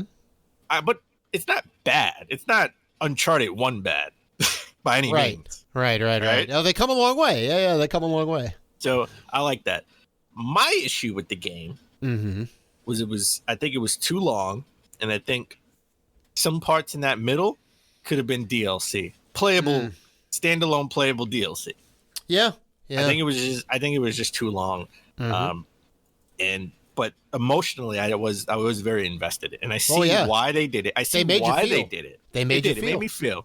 I see why they did it. Right. I do see why they did it. I just wish they would have did it in another way. Yeah, I know we've kind of talked about it off the mics. I feel like it wouldn't have been as strong at the end if you didn't have the bit that you would want to be the DLC, if I can say that. But I see where you're coming from. It was like a 25 hour game. It was a 25 hour game. Yeah. And I could have did maybe 18. Yeah. Let's just put it that way. GMG Dan over here. He's got things to do. I got things to do. I got this next game to play. My first nominee. Mm-hmm. I'm going to shock you. I'm going to surprise you. Go ahead. Because you never saw this coming. Uh-huh. I'm going to nominate Hyrule Warriors Age of Calamity. Oh, I saw that coming. You were raving about this game. Oh, man, this game is great. Listen, Listen, I'm not the Dynasty the Warriors type style games. Yeah, the Muso games, yeah. The Muso games are good games to just play and listen to a podcast. Yeah, you can kind of turn off and tune out and just kind of hack a bunch of people up. But you don't want to do that in this game. The story is so good. Mm-hmm. The story is so good, and it definitely gives you Breath of the Wild vibes, right? Well, it's a Breath of the setting. It's a Zelda game. Yeah. The setting is so familiar, right? It does when you're doing a story, it's great, right? Because you know why, you know what you're doing, you know why you're doing it. You're invested because you already played, Breath of the Wild, right? Because it's sort of a prequel. It's prequel / what if. I'll put it that way. Okay, it's possible that alternate way. reality type situation. Yeah. Zelda in their timelines. Okay. Zelda in their timelines. Okay, so I'll put it that way. I don't want to spoil anything. And it was cool, right? Playing as the champions and empowering up Zelda because you get to play as Zelda as well. Yeah. The first Hyrule Warriors was sort of a culmination of all the Zelda games. This was strictly focused on this one story, right? So you're not all over the place. You're not sort of getting vibes of Twilight Princess or the original Zelda or anything like that, right? So strictly focused, and when they did it fantastic. You understood what you were doing. If you played Breath of the Wild, again, if you play Breath of the Wild, you understand this game completely and its entirely. And I don't think this is spoilers. You get to play as you get to control the divine beast, which is cool. That's freaking awesome. You get to control the divine beast, and you get to see how powerful they are and why they were so instrumental in Breath of the Wild. Right? So I like this game. I know. I love this game. The only issue is you have to you do have to do some side missions to power up your the level up, right? That part was a little, I think I did maybe like 5 or 6, 7 side missions. Okay. And that part, there was no real story to it. So Right. that We're was just the grinding tedious. to. So that's the tedious part because I'm just playing to play, and now there's no story There's no story, so I'm not personally invested in it. Right. In what I'm doing. Well, there's a lot of that in this game, apparently. Like, there's so much, all the heroes you can max out and all the bonus levels and the adventure mode and all that. Like, it's crazy. Once you beat the game, there's an alternate ending, and you have to collect 50 pieces of something I don't want to tell you. And that's scattered all around, and I'm not doing that because I already Googled the secret endings. I already saw it. Right, you could just watch it online. Sure. Yeah. At that point, I know I had no need to grind. Right. But Okay. I nominate Hyrule Warriors: Age of Calamity. Nice. All right. Well, in the number 4 spot for me. Now, some people may say, "Oh my God, you're gonna put this game up there. It comes out annually every year. It's always the same game." No. Order 1886. You No, nominated it's it. not. You're nominated. Oh my God, it made it. It made the list. It made the list. Did it get nominated 4 times? No. Over and over? No, we put it to bed, Dan. Oh, all right. okay. Only game to be nominated 3 times in a row. All right. Okay. All right. It's got the it's a dynasty of being nominated. No. Okay. It is a game that both you and me played and beat and loved, Right. and I played a bit of the online component to it. That's Call of Duty Black Ops Cold War. That's a good pick. I like the story. The story was awesome. Yeah, I thought it did some really cool things. It kind of mixed it up a little bit, like we both kind of joked, like, how do you make a shooter about a war that wasn't really a war? Right? It was all espionage. But there was some like really cool stuff. There was a big twist at the end, which I didn't see coming. Right? Well, I guess it depends on which path you pick, right? Where you get There's that a couple big twist. different endings, yeah. A couple different endings. I think we got the same ending. We did. Yeah, I think so. I think we went down the same route. That's all. Right.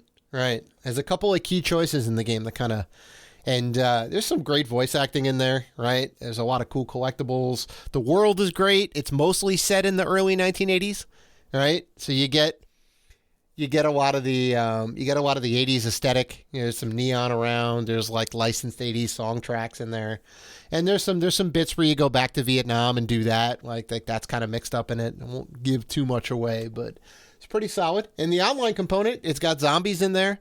It's got all the other multiplayer modes. All right, solid game. That's a good pick. I agree. I agree with your picks. I agree with your picks. I like those picks. I have a blockbuster pick for you. Oh yeah. Another surprise. Something that you would have never, if at the start of 2020, if you would have said Dan would pick this as a nominee for Game of the Year, you probably like, no way he would have did this. Matter of fact, at the start of 2020, if you'd have said I would put this as nominated game of the year, I probably would tell you no way in hell this is happening. And I'm nominating Animal Crossing New Horizons. Oh, yeah. It's the game everybody didn't know they needed this year. Uh-huh. So why is it up on the block, Dan? Tell me. You ever just look at your island and say you have too much weeds and you go around picking weeds? That's what I do. I keep my island, I keep my house nice and neat. Right. I got a mortgage to pay. I got turnips to sell. Right. You want to talk? We talked about scalping. I was scalping turnips. Okay. I need to pay. I haven't paid off my mortgage because they said once you pay off your mortgage, there's really nothing else to do. Yeah. This is the game no one knew you needed. Tom Nook is a crook, man. All right. They got to call him Crook Nook. This is the game I didn't know I wanted. Right. Because this came out when the shutdown happened, the world shut down. Right. It was kind of at its zenith, I think. It was at its worst come like April. And this and another game, Doom Eternal, came out on the same day. And Animal Crossing, best-selling game on the Switch, I think. One of the best-selling games of all time. Second best. It was not even out a year, and it's the second best-selling game on the Switch, behind Mario Kart Deluxe 8. Mario Kart 8 Deluxe. Right. It sold like 22 million copies in less than a year. It was like amazing. Mm-hmm. And we couldn't go out. So we would go out virtually. Yeah. Right? Yeah. I mean, everyone like connected. I know a lot of my friends were kind of playing online and going to each other's islands, and they did a lot to support this game too. Like, there's a Christmas update going on right now. There was Thanksgiving, Halloween. Every major holiday they would put new stuff out, and even just the seasons they put out stuff for fall and summer. It's crazy. It's crazy. So I do enjoy this game, and I'm not one for decorating like my own place, but I always just seem to hate when I get into my house. I seem to hate it and want to redecorate everything. Right. There's something about it. There's just something about it.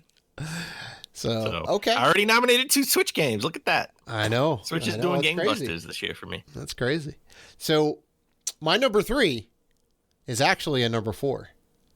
Because it's the sequel to arguably the best fighting game franchise, like brawler, beat 'em up, Street Fighter type game. And that's Streets of Rage number 4.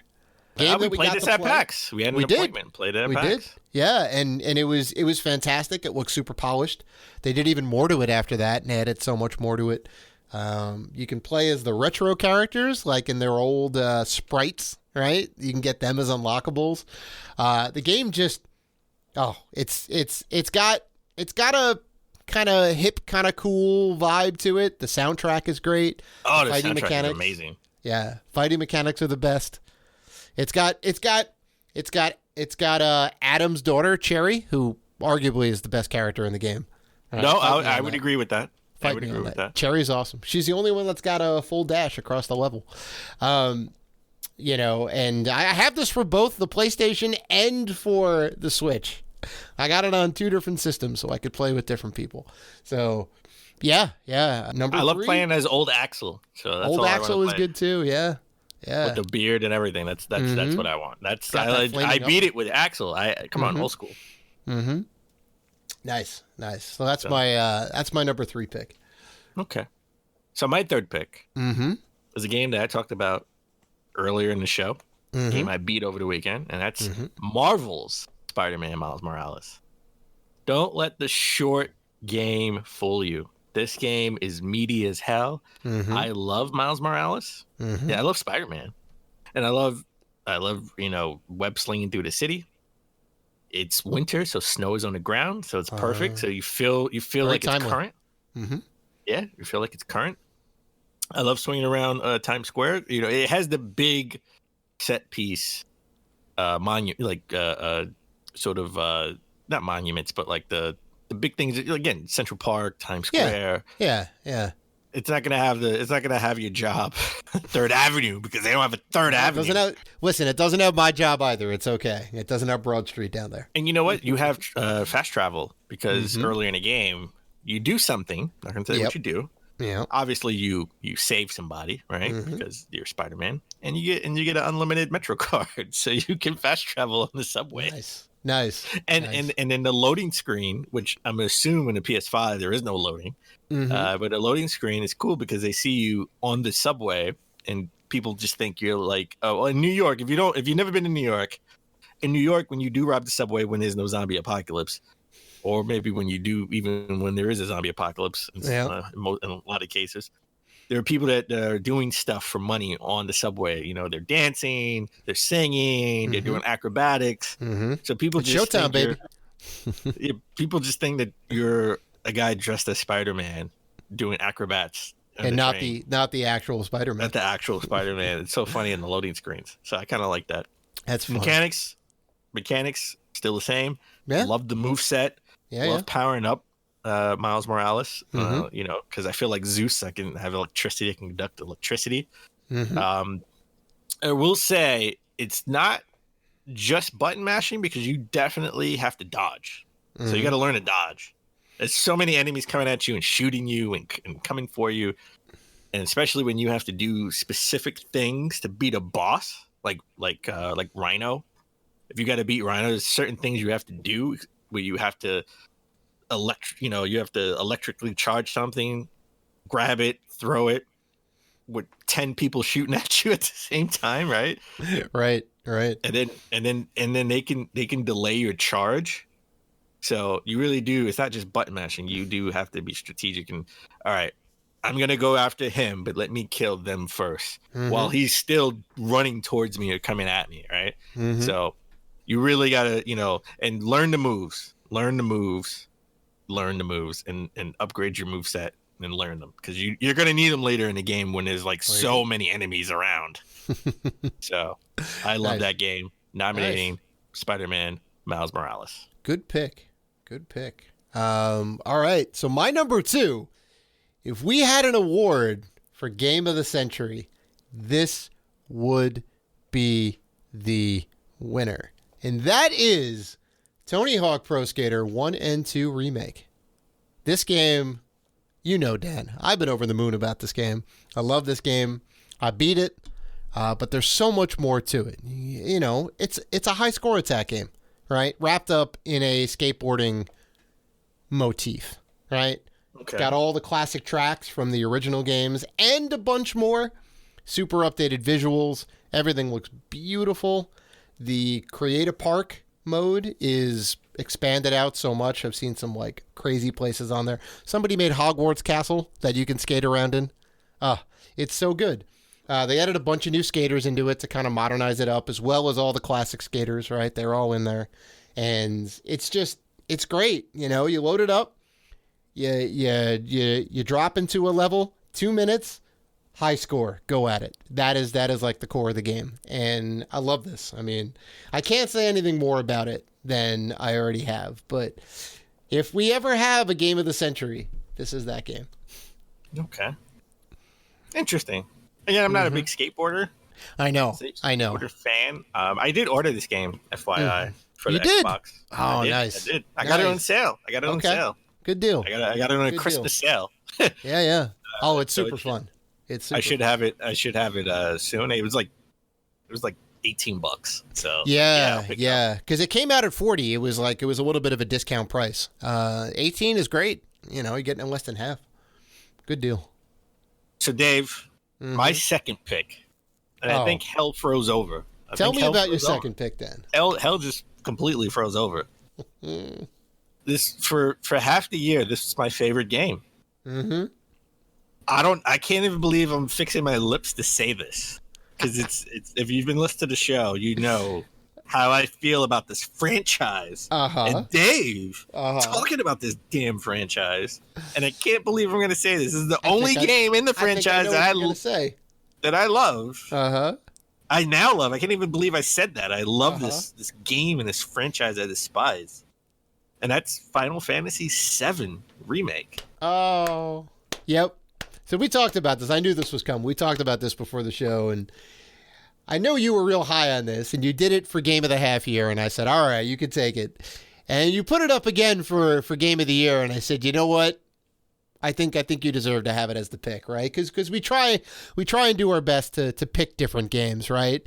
It wouldn't be that fun if we both had the same top 5, which I don't think would ever happen. But there's some games that are overlap, and and Dan's like, I really love Final Fantasy VII, so I'm glad you put it up there. I'm glad you had a great time with it.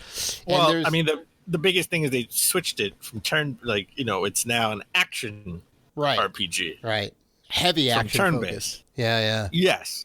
Which is down my alley, right? You got story and you have action. Yep. I'm yep. in. Mm-hmm. And the story, somewhat confusing sometimes, not Tenet confusing. Don't let it get confused with Tenet. Yeah. There's nothing that could be as confusing as Tenet. But I like the story's a little bit confusing sometimes, but it's coherent. I understand. Well, it makes sense because this was this one. Right, like this isn't the whole game. Right, they're going to do at least one, if not 2 other parts to it, right? Because this is only this is maybe 2/3 of disc 1 out of a 3-disc game.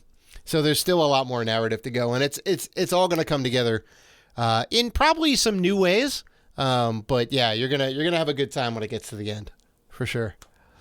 So I even got the special edition. So I have the art book and everything. I have the steel case. I'm digging this. I'm digging this game.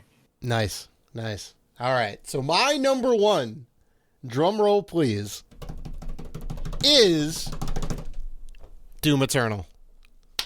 Wow. Love Doom Eternal. I got to be honest. I am shocked you're nominating Doom Eternal for Game of the Year. Mm-hmm. In large part that I never hear you talk about it. Well, I mean, yeah. That's why I was so surprised when you said you want to nominate for Game of the Year, because I was like, we never talk about it. Like you talk about Tony Hawk's Pro Skater all the time. Well, I mean, it also came out a little later in the year. It came out in the middle of the summer, and it's just, I don't know. Tony Hawk holds a special place in my heart. Doom also. I mean, you got some good Doom memories too, good Doom memories. But I mean, I love the 2016 refresh of the game. They really kind of focused on, you're going to go into this area, close the gates, you fight a bunch of monsters, right? The music kicks up, and then you do a little bit of exploration, and then you go into the next thing and close the gates and you fight. And that's the same thing here, but they added some new features to it, right? They got the new Flame Belcher and, a couple of different ways to kill enemies to get, it's really a resource management game in an FPS, right? So you have to I'm going to go after this guy, and I'm going to use the Flame Belcher so I can get ammo shards, or I'm going to use I'm going to use the Glory Kill to get ammo because I need ammo right now. So it's all about managing your inventory and your stats, and you just go, and everything's just cranked up to 11. So yeah, I love it. I still haven't beaten it yet, but it's a good time. It's a good time. So my last nominee, I gotta say, was one of the biggest surprises of the year. No one, I don't think anybody saw this coming, or how good this game was. And that's Ghost of Tsushima. Oh, yes. This game is damn good. This game is really good. You were trying to get me to play this for the longest, and I finally jumped in this month, and you were right. I said, Dave, you got to play this. I beat it. It took a while, but I beat it. And I did doing the side stories makes sense, right? You're doing some of the side stories. I haven't cleared the whole map. I haven't 100%ed it or anything, but I definitely beat the game. That last part of the game, that last boss battle was annoying. Well, put it this way, the last boss battle was annoying. It took a couple of times. It took a couple of tries to beat it. Right. The last boss, but then you have one more battle after that, which pulls on your heartstrings. If you get to know the game, then you'll understand what I mean by that. I'll get there. And then you have to make a choice. And you have to make a choice. And you have to make a hard decision. And you know what? Words can't explain how I like this game, and I like the way you could, they don't have an indicator or an arrow. You have to go with the wind. Right? Oh yeah, Follow the wind. Yeah, it's such an ingenious thing, right? Because it builds on the lore, like the Japanese lore and the like the mythos and all that. And they were kind of big on, communing with nature and all that. And you flick up on the pad, right? Yeah, and it'll give you like the wind direction. You follow the wind. Yeah, and depending on how you play, you get a sort of a reputation, right? If you're doing stealth, you're a coward, right? People think you're a coward. Your people think you're a coward. And if you're going in full force like I do, I go in. I just not guns blazing because there are no guns, but I go in with my sword swinging, unsheathed. Yeah, sword swinging. I go in with my sword swinging, right? And I have all my stances ready because you really need to get that down. The stances. And I try to kill like 3 or 4 or 5 people in one stance, right? So I try to level that up. Right. Yeah, really enjoyed that game. Yeah, same. Pretty solid. So that's our top 10 for 2020. Like Dan said, we're gonna announce the winner next week, so stay tuned for that. I think we'll do that at the top of the show, perhaps. I did want to call out 1 or 2 runner-ups. Right? Because we could only pick 5, 10 total, right? A couple games that didn't necessarily make the mix. And I wanted to give a little bit of shine to Fall Guys, which came out this year, which I was very big on. I thought it was a super cool time. It's a great, fun kind of battle royale like game show, right? They kind of pitch it as that, and you gotta be number 1. You gotta get that crown right at the end of the game, and it's it's super cute. It's got super bright visuals, right? It's you play against like 40 other players, and then it gets down to the last couple. You're fighting for the crown. I thought that was really great, and I also wanted to give a little bit of love to Assassin's Creed Valhalla. Thought that was pretty solid this year. It's a game that I've been playing a little bit. I think you've been playing a little bit of it, right? Or not yet? No, I ordered it. It should be here soon. Okay. It's pretty solid. It's a good Viking simulator. They really have a pretty good story to it. A lot of cool things you can do in there. It's visually beautiful with the kind of the English countryside in the background. So want to give a little shine to those 2 games. You have any games that didn't quite make the list, but I didn't buy. I didn't play this yet. I bought the special edition for the PS4, and it's coming. It should be here in January. But that's Sackboy. Sackboy was pretty good. Right? People say it's pretty good. I watched a couple of gameplays of it. It's something that I definitely want to play. I don't know if it would have made game in my list, my top 5, but the game, it should get more love than it's getting now. Astrobot. It's been nominated, right, for Game of the Year in a lot of different outlets. I probably would feel different if I had a PS5 and was playing it, right? Probably, who knows if it would have made my top 5. But give a little love to that. The packing game, we haven't had a packing game in God knows how long, but you know what? We got a packing game with the PS5. I don't think we have a packing game since Super Mario World. Yes, since Super Nintendo, perhaps. Right? I can't think of anything else. Yeah, it's been a while. Nice. So nice. Give some love to those games. So, all right, this is the final show of the year. Next time you guys hear us, it will be 2021. New year, new games, new everything. So definitely looking forward to that. And if you guys want to interact with us, and we know that you do, you can find us on Facebook, Twitter, Instagram, and YouTube at Rated G for Gamers. We are also part of the Gaming Podcast Alliance. You can go to gamingpodcastalliance.com and check out all of the fine podcasts featured on there if you are looking for more gaming goodness. So please listen, like, rate, review, and subscribe. And as always, keep gaming.